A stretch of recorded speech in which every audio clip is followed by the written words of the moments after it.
Ashama harka fuudhee akkam jirtan hordoftoota chanaala keenya kan taatan marti keessanuu nagaan rabbii lafaaf iddoo jirtanitti isiniif haa baay'atu akkam turtan akkam sa'a kana geessanii nuti nagaa guutuu raafaa qabnaa nageenya nu bukkee ture isin birallee haa jiraatu isiniin jechaati deebinee dhufnee jirra. Egaa Hacaaluun waan galateeffadhuun qaba akkasumas jaalala isaaniif ibsuun qaba jedhee jira. Mee waan jechuu barbaadeen isiniif haa dubbadhu ati. Ashama harka fuunee kam jirtan kabajamtoota hordoftoota keenya kan taatan marti nagaan nuuf jiraatu isin birallee haa jiraatu.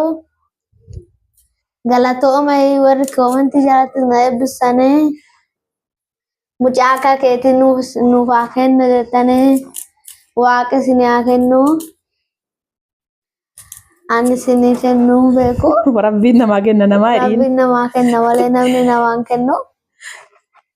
Kanuun keenya galateeffachuu dhufee isa sana irraa immoo kun maqaa isaatuun beeku sunis koomentii jalatti na barreessa. Egaa obboleewwan keenya maqaa isaas hin beeku isinii jechaa jira.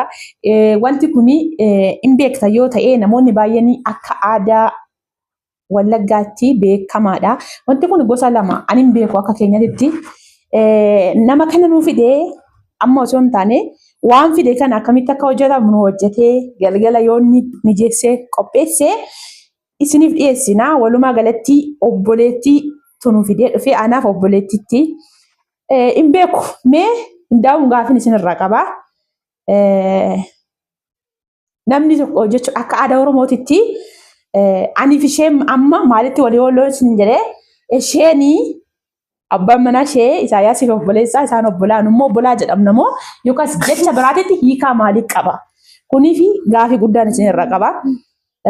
Kana naa deebisaa isiniin jechaati. Kuni walumaa galatti amma obboleettiitti akka isiniin jedhetti obboleettii jechuun akka biyya keenyatti fakkeenyaaf sayyuu wanti jedhamu tokko jirami. Sayyuu kan jennamu obboleettii Isaayyaasiitu akkas jettee na yaamuu dandeessi miti. Kanaaf kuni garuu anaaf gaafidhamee kanaasumattan irra isin tara haa turuti. Kanaaf har'a dhagaa kana kan nu fidee dhufe isheedha. Galgala hojjedhee ka'ee gaafa mijeessee nan waraabaaf jettee jirti. Akkamittiin akka hojjetamu maal akka ta'u ishee isinitti himaa. Wanti kun gosa lama. Isa kana nan beeka. Kana duras namoonni achi dhufan baay'een nu fidanii turani. Inni kun accooteedha. Isa kana immoo tuukun waan amma irraa faaqaa jirru kana an beeku kan har'an argaa jira. Namni beektan nutti himaa ani hin beeku. Kun ammas gaggaawaa nama kana gagga'u jechuudha. An beeku dhugaa dubbachuuf akka biyya keenyatti hin jiru jechuudha. Qooccoodha jette. Ani hin beeku. Qooccoo immoo kan hin beeku ani isa hundee warqee jalaa buqqisanii baasan sana hin beekaa. Kana immoo hin beeku. Kanaaf kun akka jirutti ta'ee tooni namoonni beeksanii namoonni gadi fageenyaan nyaata isaa hojjechuus ta'ee haala ittiin waan hundumaa isaa beektan nuuf himaadha. Anaaf addisiidha waan ta'eef jechuudha. Accootee kanas kana duras obboleettii dhuma Isaayyaatiin nuuf fidee dhufee Sistarii jechuudha. Nyaanne isheen hojjettee naannatti mi'aayatuma nyaadhe garuu immoo hojii isaa hin beeku. Sa'aatii isaatti ishumatu nu hojjeta jechuudha. Ammas immoo mucayyoon fidde ammaaf kaameraa irratti hin ba'u. Hojjedhee xumuree booda haala hojii isaa wajjiniin akkamittiin akka hojjette isiniif himti jechuudha. Egaa baay'een keessanii Hacaaluu baay'ee eebbistanii turtanii galata guddaa qabdan isiniin jechuu jaalladha. Walumaa galatti jechuudha. Inni iyyuu isiniif dubbatee jira waan jiru jechuudha. Inna viidiyoon keenya har'aa kana fakkaata. Akkasuma amma waan kana kanaafuu obboleewwan keenya ishiin mana walaa turtanii isaan gabbayee ijoollee wajjin taphadhu naan jettee taphataan turre. Ishii silaati bishaanitti cufdee mana waltaan dhaabbattee ishii dhageeffattu.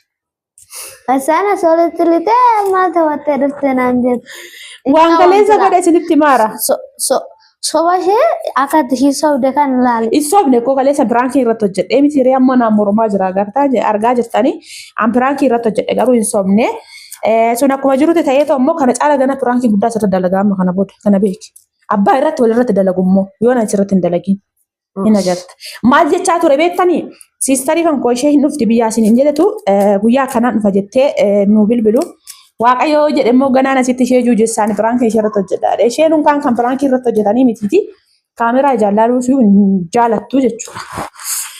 Kana fakkaata walumaa galatti kanaaf dhangaa kana hojjennee xumurree isiniif dhiyeessinaa haga sanatti nu hordofaa isiniif jenna. Amma nuti mucayyoonni kaameraa fuuldura waan diddeefi irraa soofuusaa garuu hin dadhabnu akkamitti akka hojjetamu immoo teenya isheerraa baree ka'een isinitti maa isiniin jechuu barbaada maaliif kachaansii guyyaa tokko yoon biyya deemee hojjedhoo naan jedhan akkanatti hojjedhu hin beeku waan ta'eef jechuudha. Biyya keenyatti nuti wanta akka kan kana badaa hin jiru. Wanti somnuuf hin jiru jechuudha. Kuni akka Wallaggaatti baay'ee dhangaa isa beekamaadha jechuudha. Asuma mana nyaataatti bituu hidhattaniyyuu ancooteen kuffaan baay'ee guddiidha. Baay'ee jechuudha.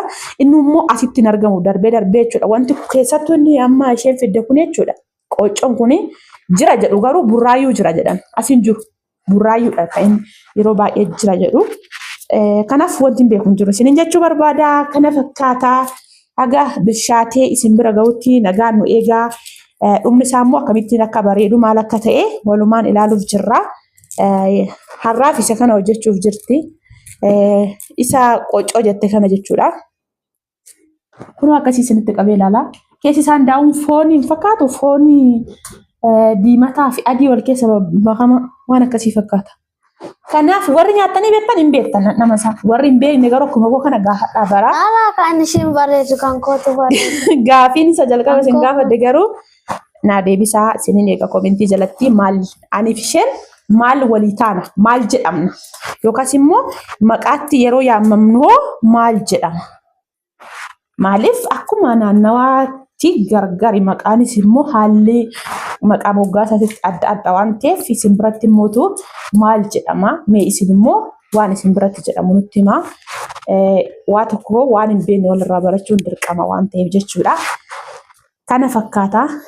Kanarra yoon baay'ee haasa'e ana bichaa miti namni haasaa jiru hin beektanii kan keessattis hafuura dhabaa jira. Baay'ee isiniif hin haasa'u yeroo biraa bal'inaan isiniif haasaa isiniin jechuu barbaada. Innaa haala jajjabina keessaniitti immoo hedduu tokko itti gammadee jira. Galatoomaa galata guddaa nu biraa qabdan isiniin jechuu jaalladha. Hunda keessaniyyuu waaqayyo isin haa eebbisu. Ammallee yaada babbareedaa laayikii, sheerii, komentii gochuudhaan nu jajjabeessaa isiniin jechuu barbaada obboleewwan kiyyaa. Haga nyaanni keenya bilchaatee dhufutti turtii gaarii isiniin jennaa nagaan nuuf turaadha.